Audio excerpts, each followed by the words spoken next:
समाज चैप्टर का ये आपका 7वां क्लास है और देखिए इसमें 61 से लेकर 70 तक के प्रश्नों को हम यहाँ देखेंगे। दिया कि अकाल पीड़ित में समास होगा, अकाल पीड़ित में कौन सा समास होगा, इसको आपको ऑप्शन के थ्रू बताना है। देखिए अकाल पीड़ित का मतलब है कि अकाल से पीड़ित, क्या हो गया, अकाल से पीड़ित, आपका अकाल पीड़ित समास है। और बाकी आपका जो राइट ऑप्शन जाएगा वो कौन सा हो जाएगा, तत्पुरुष समास हो जाएगा। क्या हो जाएगा, तत्पुरुष समास हो जाएगा। नेक्स्ट की बात करें 62 नंबर, उससे पहले मैं आप सभी से कहना चाहूंगा जो भी चैनल पे नए हो या पहली बार आए हो, चैनल को सब्सक्राइब करें, साथ ही बेल आइकन प्रेस करें और अपने सभी साथियों को शेयर करिए जो कहीं ना कहीं ऐसे एग्जाम की तैयारी कर रहे हो जिसमें हिंदी का बहुत रोल रहो। निम्न में तत्पुरुष समास का उदाहरण है, तो निम्न में तत्पुरुष समास का जो उदाहरण है वो कौन सा है, तो आप बता सकते हैं कि आत्मनिर्भर जो है वो आपका तत्पुरुष समास का उदाहरण है। आत्मनिर्भर का मतलब होता है अपने आप पर निर्भर होना, और अपने आप पर निर्भर जो होना होता है वो आत्मनिर्भर होता है, वो तत्पुरुष समास का उदाहरण है। तो इस तरह जो है आप अगर बात करें अन्य सभी उदाहरण की, तो एक तरफा जो हो जाएगा वो आपका दिगु का हो जाएगा। किसका हो जाएगा, दिगु समास का उदाहरण हो जाएगा। बाकी आपका धनंजय जो जाएगा वो कर्मधारय का हो जाएगा। किसका हो जाएगा, कर्मधारय का भी होगा और बहुब्रीहि का भी होगा, या देखिएगा बहुब्रीहि का भी हो सकता है। और वक्रतुंड की बात करें तो ये बहुब्रीहि समास का उदाहरण है। तो इस तरह 62 नंबर का क्वेश्चन सी से हो जाएगा। 63 नंबर की बात करें वनवासी, वनवासी में आपसे पूछा है कि समास कौन सा है, तो वनवासी का मतलब है कि वन में बसने वाला या वन का वासी जो होता है उसे वनवासी कहते हैं।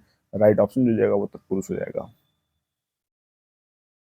64 नंबर की बात करें मृग नयन में समास है, मृग नयन में कौन सा समास है, इसका राइट ऑप्शन जो जाएगा। और अब मैं एक इंडिकेट कर दे रहा हूं, ये सभी आपके कर्म धारय समास से आएंगे। किससे आएंगे, कर्मधारय समास के ही आपको उदाहरण देखने को मिलेंगे। इसलिए आप अपने चीजों को क्लियर कर लीजिएगा कि कर्मधारय समास से रिलेटेड हम यहाँ पे सारे प्रश्नों को करने वाले हैं। मृग नयन में समास कौन सा है, तो कर्मधारय समास है, कर्मधारय समास। वजह जैसे मृग नयन का समास विग्रह जो है मृग के सदृश नयन, क्या है, मृग के समान नयन, इसमें कर्मधारय समास है।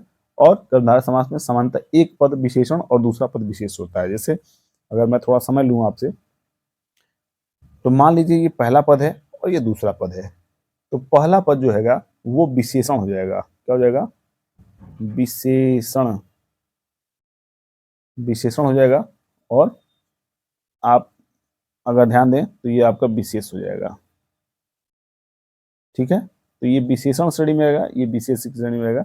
वही जो है आपका कर्मधारय का निर्माण होता है, तो कर्मधारय आपको मृगनयन में आप टिक कर सकते हैं। 65 नंबर की बात कर लें, पीताम्बर में कौन सा समास है। देखिए पीताम्बर में आप अगर सच्चाई बात करेंगे तो पीताम्बर में दो तरह के आपको कर्मधारय मिलेंगे और बहुब्रीहि मिलेंगे। पीताम्बर मतलब पीले वस्त्र को जो धारण करते हैं वो प्रभु है, कौन से, पीले वस्त्र को धारण करने वाले। और पीताम्बर अपने यहाँ ब्रह्मा जी को भी कहता है, सॉरी विष्णु जी को कहता है। और पीताम्बर विष्णु जी कहने की वजह से बहुब्रीहि में जाएगा। बाकी पीला है जिसका अंबर, ठीक है, यानी कि पित है अंबर जिसका, वो कौन हो जाएगा, वो आपका कर्मधारय में जाएगा।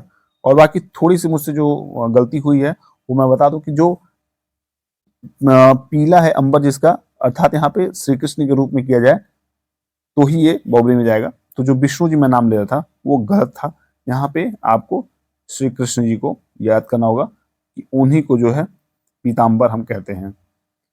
तो थोड़ी मुझसे गलती हुई है, इसके लिए मैं सॉरी कहता हूँ, मैं थोड़ा सा क्लास की वजह से समझ नहीं पाया था।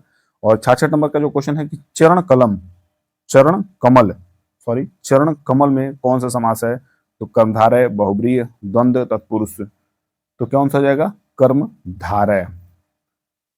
जिस तत्पुरुष समास में समस्त होने वाले पद समान अधिकरण है, अर्थात विशेषण सॉरी विशेष विशेषण भाव को प्राप्त हो, कर्ता कारक के हो और लिंग वचन में समान हो, वहाँ कर्मधारय समास होता है।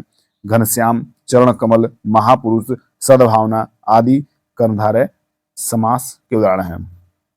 मतलब चरण कमल, अब क्या चरण कमल में आपको यहाँ लग रहा है कि कोई भेद है, ये क्या महिला के लिए पुरुष के लिए अलग अलग उपयोग होगा, नहीं, यहाँ कोई असमानता नहीं है, दोनों में असमानता है। तो आपको ये याद रखना होगा कि कर्मधारय समास में ही जाएगा। देखिए यहाँ 66 नंबर फिर से क्वेश्चन आ गया। और 67 नंबर की बात कर ले हम, तो 67 नंबर का क्वेश्चन है कि काली मिर्च शब्द में कौन सा समास है, तो काली मिर्च में समास कौन सा हो जाएगा, काली मिर्च में सही समास कर्मधारय समास हो जाएगा। कौन सा, कर्मधारय समास, काली है जो मिर्च। अब 68 नंबर की बात कर लें कि विग्रह की दृष्टि से दिए गए विकल्पों में से कौन सा विकल्प अनुचित है। तो कौन सा विकल्प अनुचित है उसको बताना है। देखिए जरा कि आपको विग्रह की दृष्टि से बात करें तो वन में वास वनवासी सही है, जल की धारा जलधारा, चंद्र का प्रकाश चंद्र प्रकाश। लेकिन अगर डी की बात करें तो यहां देखिए देश निकाला, देश निकाला होगा ना कि देश पर निकाला। यहाँ देश सॉरी यहाँ पर की जगह अगर से होता तो यहाँ पे देश निकाला हो जाता और ये राइट होता, लेकिन ये गलत होगा और गलत होने के साथ साथ ये आपका राइट ऑप्शन है डी, देश पर निकाला गलत हो जाएगा। 69 नंबर की बात कर लें तो निम्न में से कौन सा शब्द कर्मधारय समास का उदाहरण है। तो निम्न में से कौन सा शब्द कर्मधारय समास का उदाहरण है, आप इसको बताइए जरा। तो राजकुमार, पीताम्बर, कालाश्रेष्ठ, गृहप्रवेश। तो कौन सा राइट हो जाएगा, ये आपका जो राइट हो जाएगा वो हो जाएगा पीताम्बर। क्या हो जाएगा, पीताम्बर। कर्मधारय समास का उदाहरण जो है पीताम्बर, जो आप अभिजानक श्री कृष्ण भगवान कहते हैं। 70 नंबर की बात कर ले तो गुरुदेव, गुरुदेव शब्द में समास है। गुरुदेव शब्द में समास जो हो जाएगा वो हो जाएगा आपका कर्मधारय समास हो जाएगा, यानी कि गुरु रूपी जो देव होते हैं उनको हम कर्मधारय समास के अंतर्गत रखते हैं। तो डी ऑप्शन आपका राइट हो जाएगा। तो इस तरह ये क्लास और ये क्वेश्चन यहाँ समाप्त होते हैं। कैसा लगा ये क्लास आपको, जरूर आप कमेंट और लाइक करके बताइए। मिलते हैं अगली क्लास में, तब तक के लिए बाय बाय, टेक केयर।